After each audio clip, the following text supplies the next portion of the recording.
Santiago cargaba con el peso del pasado sobre sus hombros. Habían transcurrido años desde que su matrimonio se desmoronó, dejándolo con el corazón lleno de tristeza y una relación tensa con su hija.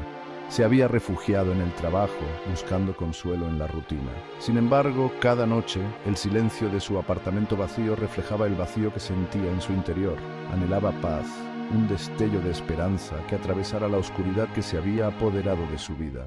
Decidió visitar Lourdes, un lugar del que había oído hablar, un lugar conocido por sus curaciones milagrosas. No buscaba una cura para sus dolencias físicas, sino un bálsamo para su alma herida.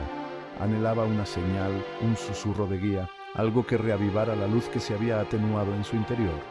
El viaje en tren fue un borrón de paisajes cambiantes. Con cada kilómetro que pasaba, una sensación de expectación crecía en su interior. En el fondo, sabía que Lourdes no tenía una solución mágica a sus problemas, pero tal vez, en sus espacios sagrados, podría encontrar un momento de respiro, una oportunidad para volver a respirar y enfrentarse a los fantasmas de su pasado. Su hija, demasiado joven para comprender las complejidades de las relaciones adultas, se había distanciado. Sabía que tenía que reparar su vínculo fracturado, reconstruir la confianza que se había roto. Lourdes esperaba, sería el comienzo de su viaje de regreso a ella y a sí mismo. La ciudad de Lourdes se encuentra en las faldas de los Pirineos, un lugar de peregrinación y oración.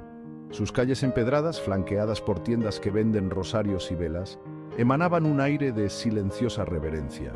El aire vibraba con una energía palpable, una mezcla de esperanza y desesperación, de fe y anhelo. Era un lugar donde los heridos buscaban consuelo, donde las oraciones susurradas al viento llevaban el peso de innumerables dolores y súplicas silenciosas. El punto central de Lourdes era el santuario, un extenso complejo de iglesias y basílicas dominado por la Basílica de la Inmaculada Concepción. Sus imponentes torres parecían tocar el cielo, un testimonio del poder perdurable de la fe. La gruta, una humilde cueva de roca donde se decía que había aparecido la Virgen María, emanaba un aura tangible de paz. Peregrinos de todos los rincones del mundo se congregaban aquí, con los rostros marcados por una mezcla de esperanza y desesperación. El sonido de los himnos cantados en multitud de idiomas llenaba el aire. El aroma a incienso, denso y dulce, flotaba en el ambiente, creando una atmósfera a la vez mística y reconfortante. Santiago sintió que una sensación de calma lo invadía, una sensación de pertenencia que no se había dado cuenta de que anhelaba. Se unió a la multitud de peregrinos, cuya fe colectiva creaba un lazo invisible. Sumergió las manos en el agua helada del manantial, que se decía que poseía propiedades curativas. No estaba seguro de creer en los milagros, pero la serenidad del lugar se filtraba en sus huesos, ofreciéndole un atisbo de esperanza. Fue durante una de sus visitas diarias a la basílica cuando Santiago la vio por primera vez. Ella siempre estaba sentada en el mismo banco, varias filas delante de él, su cabeza inclinada en oración, sus manos fuertemente entrelazadas. Su serenidad, su total absorción en su devoción, lo cautivó. Se sintió atraído a regresar a la basílica a la misma hora todos los días, su mirada atraída hacia ella como la de una mariposa a la luz. No sabía nada de ella, ni siquiera su nombre. Sin embargo, había algo en su tranquila gracia, en su aura de tranquilidad, que resonaba profundamente en su interior. La observaba mientras rezaba, sus labios moviéndose en silencio. Imaginaba su vida, las alegrías y las tristezas que la habían llevado a ese espacio sagrado. Se preguntaba si ella también cargaría con cargas invisibles, si buscaría consuelo y sanación entre los muros sagrados de la basílica. Un día, armándose de valor, se acercó a ella. Dudó un instante, sin saber qué decir, cómo romper el hechizo de silencio que parecía rodearla. Finalmente habló, su voz un mero susurro. «Disculpe, señora». Ella levantó la vista, sobresaltada al principio, y luego su mirada se suavizó. Sus ojos, color miel cálida, albergaban una profundidad de bondad que lo dejó sin aliento. «¿Sí?», preguntó ella con voz suave y melodiosa. Su nombre era Eliana, y era de un pequeño pueblo de los Pirineos españoles. Había venido a Lourdes en peregrinación, buscando consuelo y guía. Se enteró de que ella también había conocido el dolor. Había perdido a su marido hacía unos años y el dolor de su ausencia aún perduraba en sus ojos. Comenzaron a verse todos los días después de misa, encontrando consuelo en la compañía del otro. Paseaban a orillas del río Gave de Pau, reflejándose los Pirineos nevados en sus tranquilas aguas. Hablaban de sus vidas, sus sueños, sus miedos, compartían sus cargas, sus remordimientos, sus esperanzas para el futuro. Eliana escuchaba con una intensidad silenciosa que lo atraía.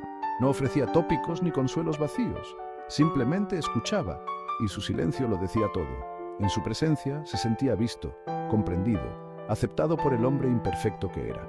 Él, a su vez, se abría a ella de una manera que no creía posible. Le habló de su matrimonio fracasado, de la culpa y el remordimiento que lo corroían. Le habló de su hija, de su anhelo por salvar el abismo que había crecido entre ellos. La fe de Eliana, inquebrantable y pura, lo humillaba y lo inspiraba al mismo tiempo. Ella veía lo bueno en todo el mundo, la chispa de divinidad que residía incluso en las almas más destrozadas. Le enseñó el poder del perdón, la importancia de dejar ir el pasado y abrazar el momento presente. A medida que los días se convertían en semanas, Santiago sintió un profundo cambio en su interior. El peso sobre sus hombros pareció aliviarse. La oscuridad que había nublado su visión comenzó a disiparse. Se encontró sonriendo con más facilidad, su risa fluía con más naturalidad. Se dio cuenta, con una mezcla de asombro y alegría, de que se estaba enamorando de Eliana. No era una pasión ardiente y absorbente, sino un afecto profundo y duradero que lo calentaba de adentro hacia afuera. Era un amor nacido de experiencias compartidas, de respeto y comprensión mutuos. Estar con Eliana despertó una parte de él que creía perdida para siempre. Volvía a sentirse vivo, lleno de un sentido de propósito y esperanza que no experimentaba desde hacía años. Empezó a llamar a su hija con más frecuencia, sus conversaciones se volvieron más fáciles, más naturales. Se descubrió compartiendo anécdotas de su día, de su recién encontrada paz y de la extraordinaria mujer que había conocido. Sabía que su hija percibía el cambio en él, la luz en su voz. Se prometió a sí mismo que la llevaría a Lourdes algún día para que experimentara la magia de ese lugar que le había aportado tanta sanación. Eliana también parecía florecer en su presencia. Su risa surgía con más facilidad, sus ojos brillaban con una alegría renovada. Encontraban consuelo en las cosas más sencillas, compartir una taza de café, un café bañado por el sol, escuchar las campanas de la iglesia repicar a lo lejos, contemplar la puesta de sol sobre los Pirineos. Sin embargo, su tiempo en Lourdes llegaba a su fin. Santiago sabía que no podía quedarse allí para siempre. Tenía una vida a la que volver, una hija que lo necesitaba. La idea de dejar a Eliana lo llenaba de una melancolía agridulce. No esperaba encontrar el amor en aquel lugar sagrado, pero sabía que su conexión trascendía la distancia física. Habían encontrado consuelo en la compañía del otro, una comprensión mutua que calaba hondo.